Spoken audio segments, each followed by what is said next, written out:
Many of us like to start the day with a cup of coffee and perhaps end the day with a glass of wine or some other kind of alcoholic drink. But it turns out that these two substances, alcohol and caffeine, can have surprising impacts on our sleep.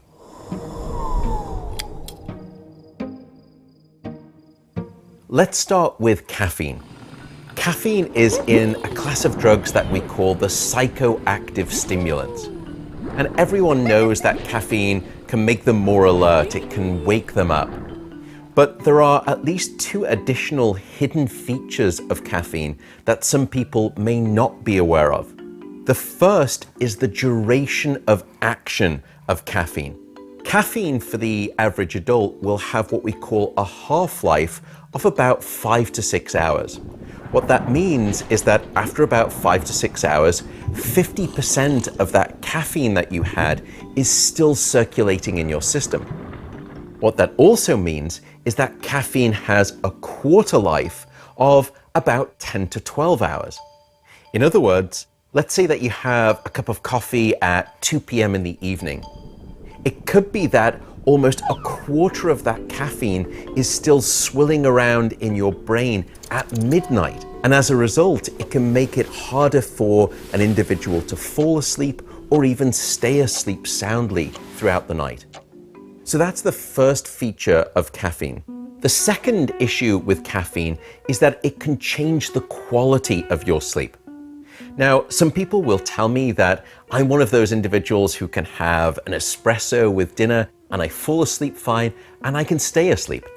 But even if that's true, it turns out that caffeine can actually decrease the amount of deep non-rapid eye movement sleep that we have, stages 3 and 4 of non-REM sleep.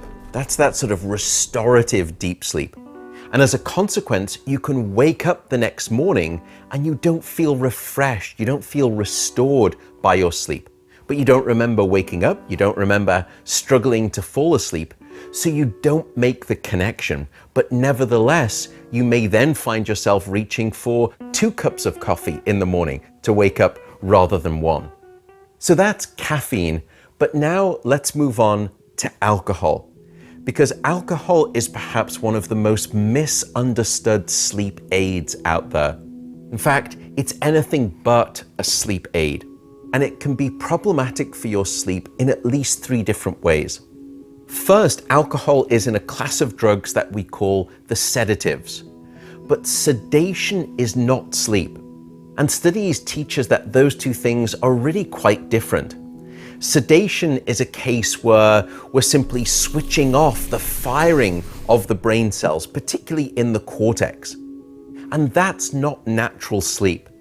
In fact, during deep non-rapid eye movement sleep, for example, the brain has this remarkable coordination of hundreds of thousands of cells that all of a sudden fire together and then they all go silent. And then they all fire together and then they go silent, producing these big, powerful brain waves of deep non-REM sleep.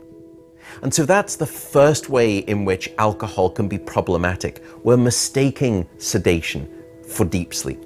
The second problem with alcohol is that it can actually fragment your sleep.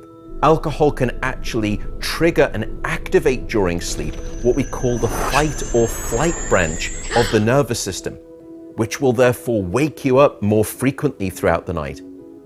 And alcohol can even increase the amount of alerting chemicals that are released by the brain, once again fragmenting your sleep.